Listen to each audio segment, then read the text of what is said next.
What is up, everybody? I hope you're all doing well, and today I have 5 tips to help you level smoother in Diablo 4. Let's get into it. Number 1. Stay out of town. I'm sure you've heard this all over the place and all the time now, but it is very straightforward and it is very true. You do not need to be in town very much during the leveling process. There's very little you actually have to do, so I highly recommend you spend as little time as possible here, because if you're here, you're not gaining XP, and if you're not gaining XP, you're not leveling. So the way I handle it, when I'm trying to move quickly, which isn't all the time, but when I do, I get out in the world, do your missions, do your main quest if you're doing it for the first time, do your events, get a bunch of loot, get a bunch of gear, keep moving along, hit back to town, break everything down at the blacksmith, or sell it all depending on what you need, and then get immediately back out. So again, it's a pretty simple one, but it will save you a lot of time not sitting around fiddling with little substats on gear while leveling and all the little tiny things you don't really need to be doing early on. So it's definitely a very true statement to stay out of town.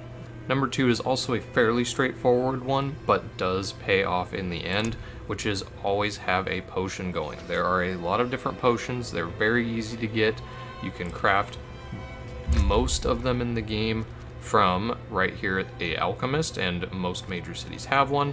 You'll be able to craft a potion, and they have various effects and almost always include experience by 5% for 30 minutes. So it may not seem like a whole lot, and it really isn't, but across a whole playthrough or across doing the whole story mode, that's 5% XP per kill that you wouldn't have gotten without it. So it is definitely recommended to keep this going. Plus, the little bonus stats they give you are pretty solid. This one here, of course, is a 7% attack speed. Nothing wrong with having that going all the time. So highly recommend you keep a potion going and try not to forget it when you do use one. You will see this little symbol down here so you can keep tabs on when you have it up, which makes it a lot easier to keep track of that. So number 3 is push the story, only do convenient events. So the story is going to be broken down into all of these yellow, very easy to follow quests. Obviously, being on a second character and finishing the story, I don't have any here, but I do think that the fastest way to get through the game, get to the end game, and level faster is to just follow the story. The story does seem to give you a fairly high XP rate, both from, the mission pops and just from fighting the mobs, bosses, and just doing all the things that the story mode entails. And along the way, you could pick up and do, a few events here and there as they happen across your path, maybe a side quest if it's convenient. But to be the fastest, I definitely recommend focusing on the story. Obviously, if you really enjoy doing the events, doing side quests, and that's how you want to play, that is totally viable. They do also give you XP and whatnot, so there's nothing wrong with doing them if you're so inclined, but I do believe it's a little faster to just push through the story and get you to that end game. Number 4, if you like a skill, find a skill dungeon that suits you. So, for my character right now, I am running with a barb, and I'm not exactly sure what skill I'm going to use, but something you can do is come into your Codex of Power in the Collections tab, and you can look through all of the legendary aspects you can acquire through doing dungeons in the world, which you can then stick to the gear pieces that you have. So basically this functions as acquiring a legendary effect. You can then put it on gear as you see fit. And so for the likes of me, playing a barbarian, this one here, your shout skills generate 2 fury per second while active.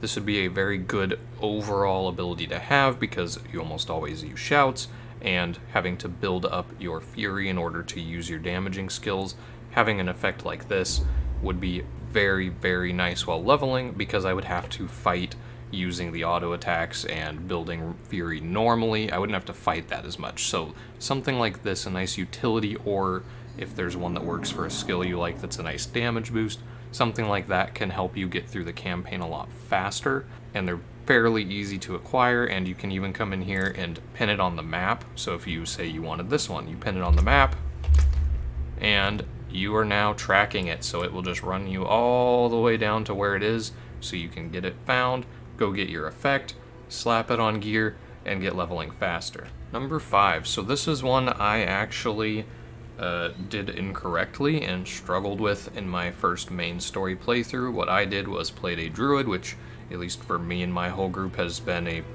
fairly rough early game experience until you start getting some legendary effects going. But anyway, we all started on World Tier 2.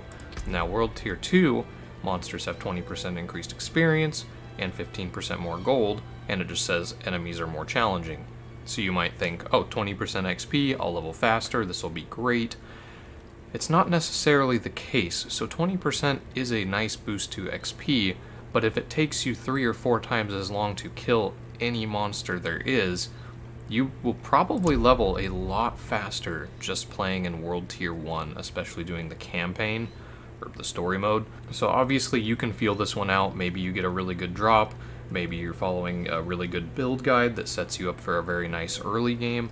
Whatever it is, you'll have to feel this one out for yourself, but if it's taking you a while to kill enemies, especially like elites or something, which are some of the best XP, maybe try switching down to World Tier 1 and seeing if you can move along a lot faster. And again, this one's obviously a lot of personal preference, because maybe you like fighting tankier mobs and you like more battles being drawn out, but for speed, I do think it will, in general, be better to play in World Tier 1. So thanks for watching, guys. I hope this can help you have a little smoother experience while leveling.